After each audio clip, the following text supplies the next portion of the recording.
Okay, so what if you had a show where everyone is the main character?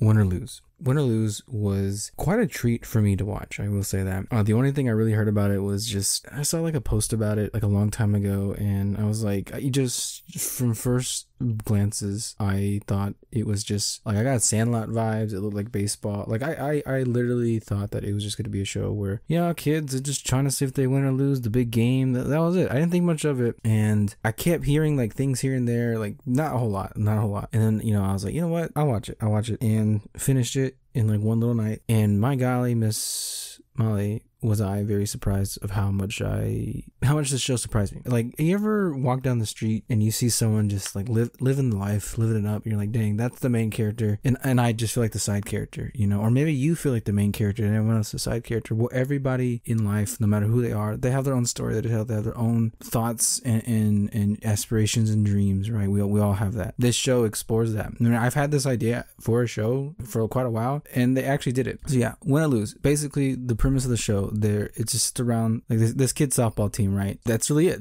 Like the first episode, they're playing the game, and you're seeing like, oh, they're going to the state championship and they want to win a championship. But what does that actually entail, right? So like you literally do think they're going to just be playing softball or whatever. And every episode centers around a different character. The first episode is about Lori, and Lori is this girl who she's playing softball. She's not really that good, but her dad is the coach. And so you're seeing moments of like, not really giving, Lori like maybe a lot of attention because there are kids out there who kind of more or less play better than her. And you think, man, that kind of sucks because like, oh, she's like your daughter, right? But then later on, it's like, oh, you get to the dad's like story, and like people think, oh, he's showing nepotism's daughter, he's playing favorites, so maybe he wants to pull back a little bit. Needless to say, this show really explores the aspects of there is more than one side to a story. Like if a tree falls in a forest, there's like three sides of the story. Yours, mine's, and the trees. There is your side, my side, and then what actually happens. And this show really also explores how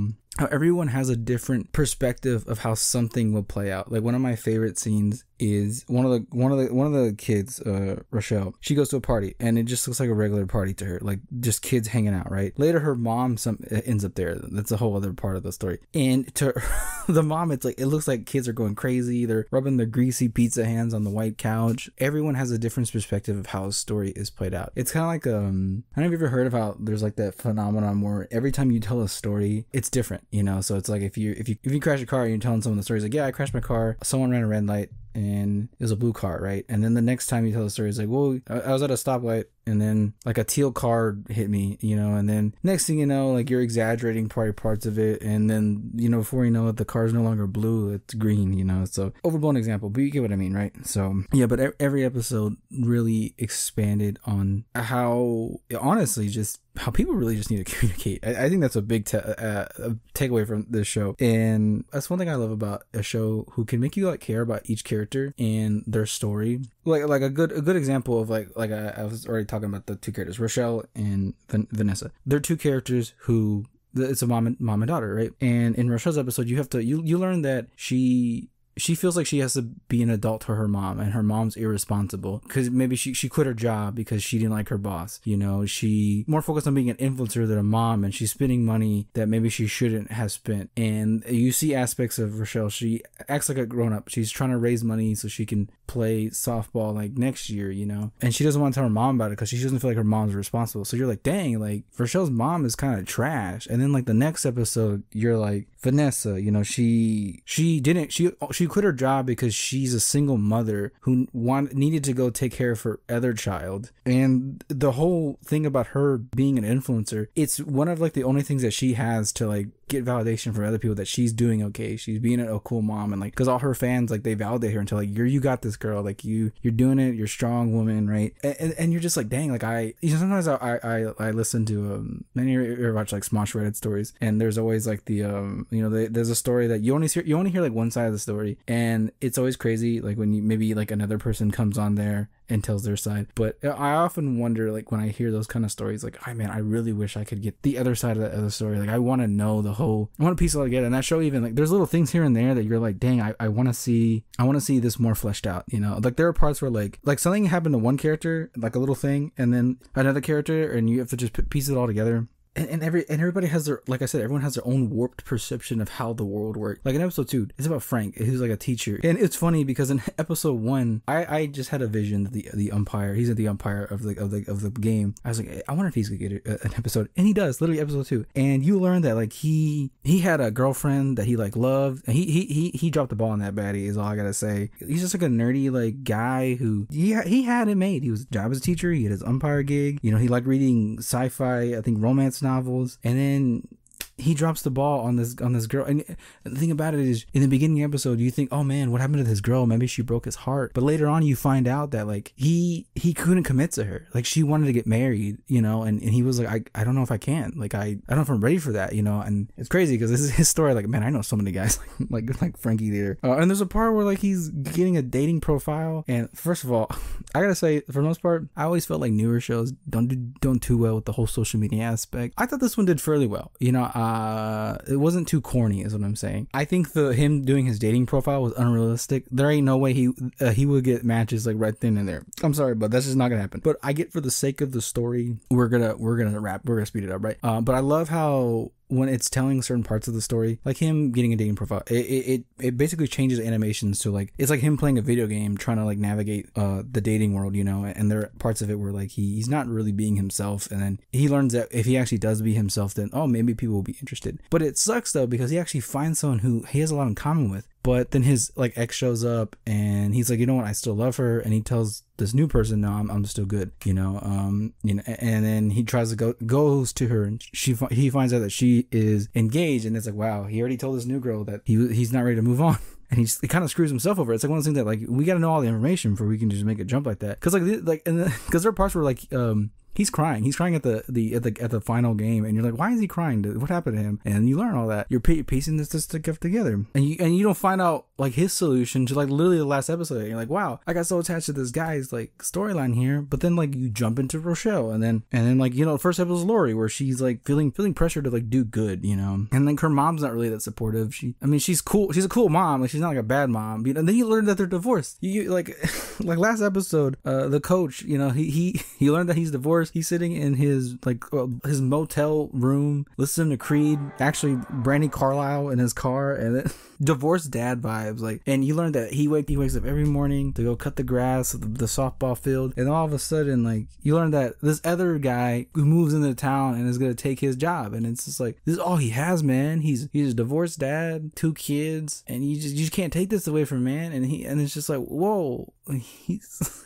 listening to Brandy Carlisle at the 7-Eleven. Don't take this away from him. But you learn the guy who who might take his job as the coach is Kai's dad. And then you learn that Kai just moved here like a year ago and was playing baseball, but now wants to play softball. And the dad's like, are you sure? And then the dad's like, yeah, fine. You like, at the end of the day, like, whatever you want. And I think a good part of this story is like seeing how parents treat their kids, especially Kai's dad puts a lot of pressure on Kai to do good, to do better.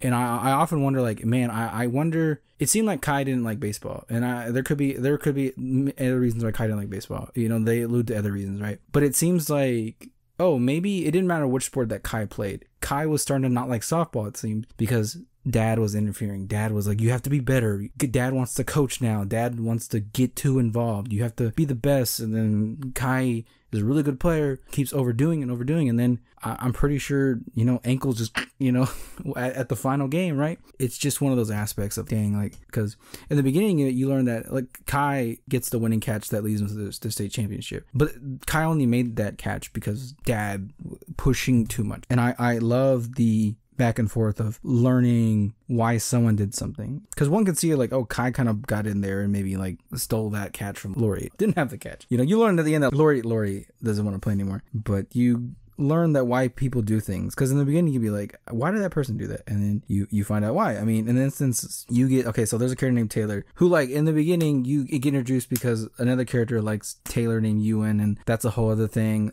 But you get Taylor's brother's story, you know, who he's just a little kid who, and honestly, I've been in this position. He's just little brother who has to go to these games because, you know, he can't be left at home, and then he ends up becoming friends with these like people who just kind of chill under the bleachers, and they just kind of get into mischief. They're kind of harmless. They actually kind of remind me of some people I knew like when I was younger. Ira, it's like Ira. He's kind of a quirky little kid. He's got a creative mind. He's very imaginative, and he finally meets friends. Because he doesn't have friends. And he finally meets friends who, they kind of get his weirdness. And to him, he's going on these adventures with them, even though they're like stealing stuff. But he feels accepted. He feels like he found some people who will give him attention. Because his sister, in his mind, it's like, I used to have fun with my sister, but now she's dating this guy and she's kind of like neglecting me.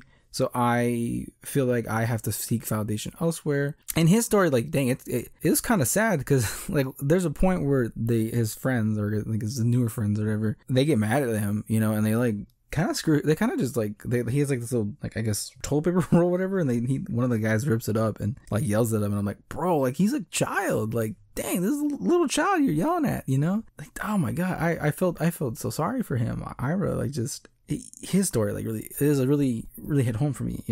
He, like he said, he just wants to, like, he idolizes his sister, and wants to really just hang out with her, hang out with her. And I mean, at the end, his sister, like, oh, that's another thing. So to his sister, right? His sister starts dating this guy who's also in the game, right? He's like super insecure, but he acts like really cool and like he's a hot shot, but deep inside he's insecure. And like there are aspects of the show where like you see like his inner self, this little insecure guy who like eventually he like opens up to Taylor, the girl, and they like built a little home together and this little heart like inside of his heart, and it's kind of cute. Like they share their first like kiss, and like it's like sparks flying. It shows a video of Obama dropping a mic for some reason, and like inside we're all just like have this mask that we're giving to people, and then eventually we might find someone who we kind of expose our real selves to. But this is another part of that is where they get into a fight over some dumb, like I said, he's insecure. He thinks that like on an outside perspective, his girlfriend Taylor is talking to another guy, and it seems like they're just talking about like he's got some problems at home and that's it. But he's hearing it different. He said he's hearing it like, oh, he's trying to take my girl, right? Because he looks taller than me, whatever kind of stuff. Because he's like a short king or whatever,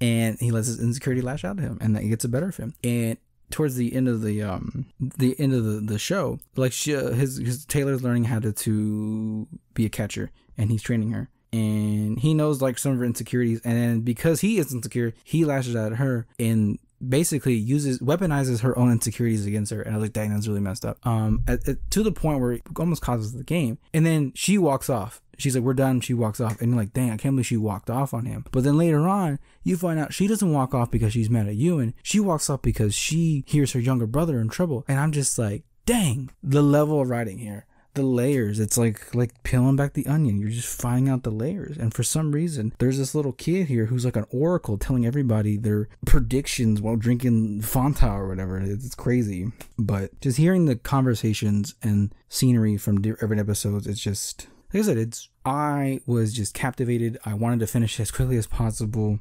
They referenced Vin Diesel at one point. I thoroughly loved what I was watching. There were so many parts of it where I felt for like so many characters. Like, oh, I remember like some they're like middle schoolers, I remember like, oh, I remember being middle school and dealing with some of those problems, and then now being a bit older, I'm like, I kind of relate to some of like, whether it's the Frankie and his dating problems, or even one thing I found funny was the mom. She has this idea that her daughter is like a perfect grade A student and everything, and really sweet and kind, and doesn't like, because she has, Rochelle, she's like helping kids cheat just to raise money so she can play more softball next year. And you're like, is this morally right? But she wants this. She really wants this. And I'm like, I don't know how I feel about this. And then she uses a payphone at the end of the episode, which I'm like, I don't understand how that even exists. Do payphones still exist out there? I haven't seen one in years. But the mom has this idea of like how her daughter is.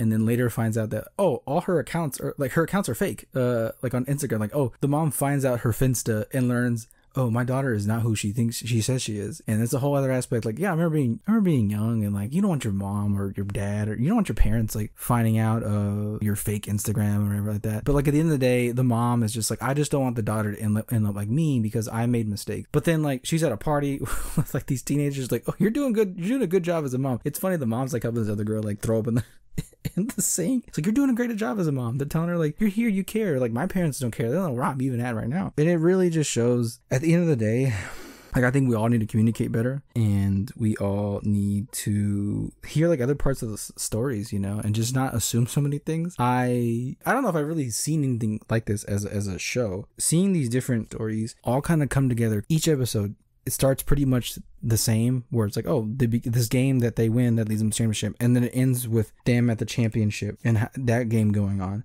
But each episode, you hear like, okay, you hear Frankie's conversation he's having with Vanessa, because at one point Rochelle got caught cheating, and to him, he don't care much about the conversation because he's thinking about his ex-girlfriend. And then you finally get to the part where Vanessa's, her side of it, where she's acting very nonchalant about it. I think the scene that was the most consistent, when they win their first game, the coach is like talking about it, and it seems like every time when we have a different character, different perspective, they hear the conversation different. Like, one, it's like, oh, y'all did great, kids. And then when it gets like the little kid, Ira, all you hear is blah, blah, blah, blah, blah. Because we all hear different things. We all perceive things differently. We all have different ideals and opinions and concepts of how we interact with the world. And that's probably the beautiful thing about the show. I think what I love the most about the show is when I finished it was how it ends is basically there was a big fight at the game. Everyone got in a fight. The soccer moms and dads, they got all triggered and yelled at the coach, and eventually it all cools down because like Lori, she tells her, because her dad blows up, and she tells her, it's just a game, Dad. And that's literally it. It is just a game. In the beginning, I really thought I was going to watch a show where I'm trying to see if these people,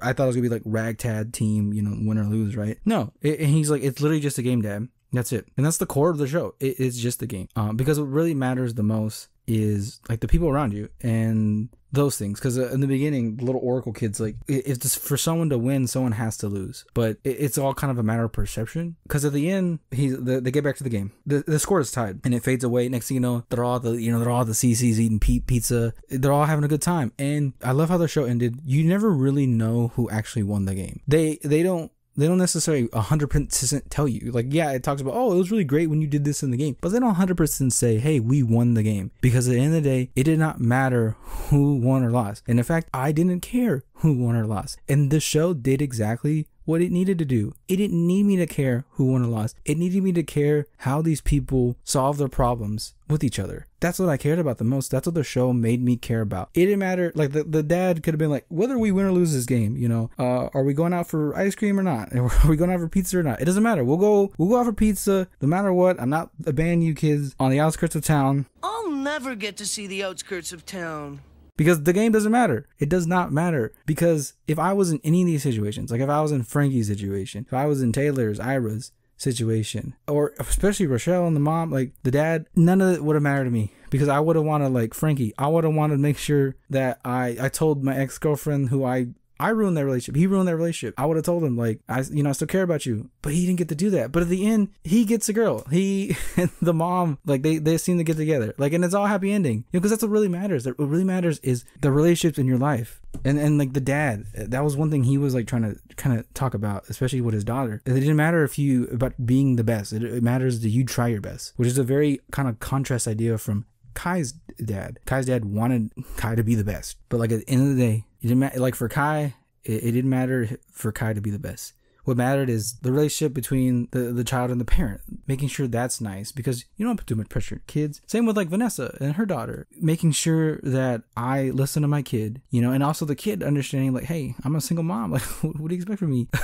Like, mija, like, it's just like, can you, you know, understand a little bit there? But also like, kids are kids. We all have complicated things in our lives. What matters most is the people we love, we care about, we cherish, and whether they won or lost the game. Like I said, it wouldn't have, it really wouldn't matter. Whether they won or lost, like Taylor, I'm sure she would have rather just made it up with you. And, you know, Ira, her brother, they become close again, you know. Lori and her dad just want to have a good relationship. Vanessa, Rochelle with her daughter, good relationship there. Frankie just trying to navigate his love life. Whether they won or lost the game, what really mattered was the interpersonal relationships in our lives. And the show made me care about that. And if a show can do that, if a show can make me care about something like that, then it did its job. I mean, there's different types of shows, or shows that, you know, they're just supposed to make me laugh. Shows are supposed to be, or movies that are just scary, right? And they accomplish those jobs. But I did not expect to have like this kind of well thought out drama from this show that like, this looks like it's going to be The Sandlot 2.0 or whatever. And so win or lose, it doesn't matter. Just as long as you're happy,